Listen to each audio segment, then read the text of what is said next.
எனக்கு தெரிஞ்சு இன்னைக்கு கண்டென்ட்டே இருக்காதுன்னு நினைக்கிறேன். அதனால தான் ஒரு டாஸ்கே 2 ப்ரோமோவாக கொடுத்துருக்காங்க. அதாவது எந்த அளவுக்கு இன்னைக்கு வந்து எபிசோடு போர் அடிக்க போகுது அப்படின்னு பார்த்தீங்கன்னா, இன்னைக்கு தலையானாரில் எப்ச்சு தலையாயிட்டு என்ன பண்ணணும் என்ன பண்ணக்கூடாது அப்படிங்கிறத சுமார் 2 மணி நேரம் பேசி, இந்த நிறைய ஒரு வார்த்தை ஒன்று சொல்லுவாங்க, அது வந்து தப்பான வார்த்தையா என்னன்னு எனக்கு தெரில, தாலி அறுத்துட்டாம்பா அப்படின்னு சொல்லுவாங்க தெரியுமா, பேசி பேசியே தாலி அறுத்துட்டாம்பா.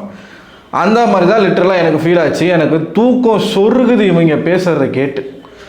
எப்படா முடிப்பீங்க அந்த டாஸ்க் எப்படா வரும், நானும் பார்த்துக்கிட்டே இருக்கேன்.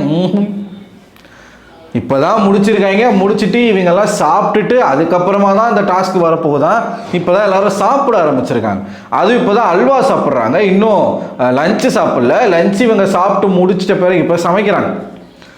சமைச்சு முடிச்சிட்ட பிறகு தான் என்ன நடக்க போகுது, அந்த டாஸ்க் வந்து நடக்க போகுது. இந்த வாரத்துக்கான வீக்லி டாஸ்க் என்னன்னு தெரியல. அது வந்து நமக்கு இன்னும் கொஞ்சம் நேரத்தில் அப்டேட் கிடைக்கும், அதை நம்ம பார்ப்போம். ஸோ இவங்க ஒரு பக்கம் சமைச்சிக்கிட்டு இருக்கப்படி இந்த 2வது ப்ரோமோல என்ன நடந்திருக்கு அப்படின்னு பார்த்தீங்கன்னா, நம்ம கமருதனுக்கும் கனிக்கும் வந்து ஒரு சண்டை முட்டிக்குது. இனிமேல் தான் வரப்போகுது பயங்கரமான ஒரு ஃபைட்டு.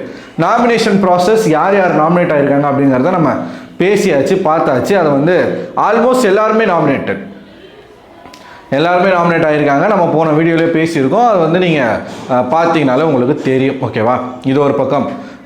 இன்னொரு பக்கம் இந்த டாஸ்கில் கமருதனுக்கும் கனிக்கும் என்ன பிரச்சனை அப்படின்னு பார்த்தீங்கன்னா, நேத்திக்கு விஜய் சேதுபதி, அதாவது முந்தா நேற்று சாட்டர்டே எபிசோடில் விஜய் சேதுபதி அவர்கள் வந்து சபரி டீம் இந்த அன்பு கேங்கை போட்டு பொலன்னு பொழந்ததில் அப்பயே அந்த சண்டை ஆரம்பிச்சிருச்சு. கமருதன் வந்து கனிக்கிட்ட, நீங்கள் ஒரு ஜட்ஜாக இருந்தால் அதை தடுத்து நிறுத்தியிருக்கணும், நீங்கள் எதுக்கு நிறுத்தலை, இந்த கேள்வியை சாண்ட்ரா கிட்ட அவன் ஏன் கேட்கலன்னு தெரில. சாண்ட்ரா அவர்களுக்கும் ஈக்குவலான ரெஸ்பான்சிபிலிட்டி இருக்குது இந்த ஒரு விஷயத்தில்.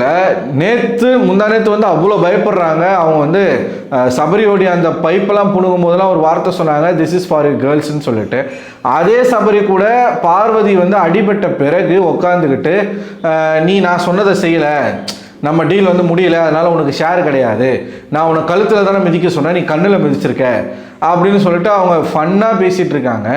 ஆனால் அப்படி ஃபன்னாக பேசிகிட்டு இருந்த அவங்க தான் பயமாக இருந்துச்சு, அப்படி இருந்துச்சு இப்படி இருந்துச்சுன்னு சொல்கிறாங்க. அதை ஏன் கொஸ்டின் பண்ணலை அப்படின்ற ஒரு கேள்வி விஜய் சேதுபதி மீது எழுப்பப்பட்டிருக்கு.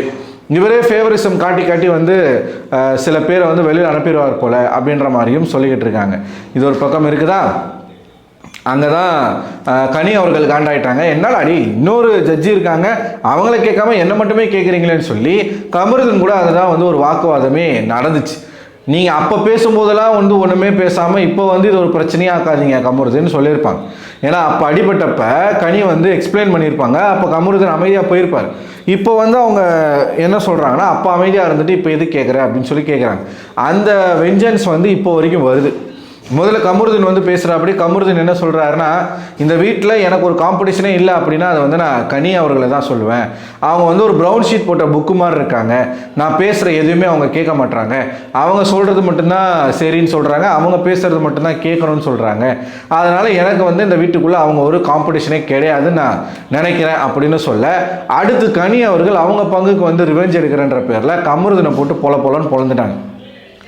என்ன சொல்கிறாங்க, இவர் தான் பெண்களின் பாதுகாவலர், இவர் வந்து ஒரு மாதிரி நான் ஹீரோ அப்படின்னு சொல்லிட்டு ஒரு ஹீரோயிசம் காட்டுறாரு, இவர்கிட்ட பேசுகிறதே டைம் வேஸ்ட்டு, இறங்கி அடிச்சிட்டாங்க. இவர்கிட்ட பேசுகிறதே வந்து நான் டைம் வேஸ்ட்டுன்னு நினைக்கிறேன், எனக்கு ஒரு காம்படிஷனே கிடையாது, ஒரு ஆளே கிடையாது, இவரை பார்க்கும்போது எனக்கு காமெடியாக தான் தெரியுது, லிட்டரலாக காமெடி பீஸ் மாதிரி இருக்க, நீ ஹீரோ நினச்சி பண்ணிக்கிட்டு இருக்க, ஆனால் அது வந்து ஜீரோவாக தான் இருக்குது, நீ மாசுன்னு நினச்சி பண்ணிக்கிட்டு இருக்கிறதெல்லாம் தமாசாக இருக்குது, மொத்தத்தில் நீ ஒரு லூஸு அப்படின்ற மாதிரி இன்டெரக்டாக கனி அவர்கள் வந்து கமருதனை தாக்கியிருக்காங்க.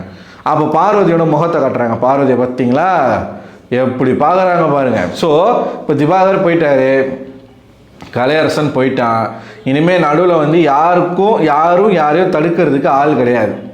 திவாகர் இருக்கிற வரைக்கும் கமருதன் கூட அந்தளவுக்கு ஒட்டாமல் இருந்தாங்க, அண்ணன்னு திவாகர் கூட இருந்தாங்க. இப்போ அந்த ஒரு தலை இல்லைன்னா தளபதின்னு சொன்னாங்க இல்லையா, தலை போயிருச்சு, யார் நம்ம தர்பீஸு போயிட்டா. அப்படி தளபதியாக கமருதனை இனிமேல் ஸ்ட்ராங்காக பிடிச்சிக்க ட்ரை பண்ணுவாங்க பார்வதி, அப்படி ஒரு டர்ட்டி கேம் ஆடுவாங்கன்னு நினைக்கிறேன். ஸோ இந்த டாஸ்க் வந்து நடக்கும்போது இன்னும் யாரை பற்றிலாம் என்ன சொல்கிறாங்க அப்படின்றத நம்ம பார்ப்போம். அண்ட் நாமினேஷன் ப்ராசஸில் சொன்ன மாதிரி எல்லாருமே வந்திருக்காங்க.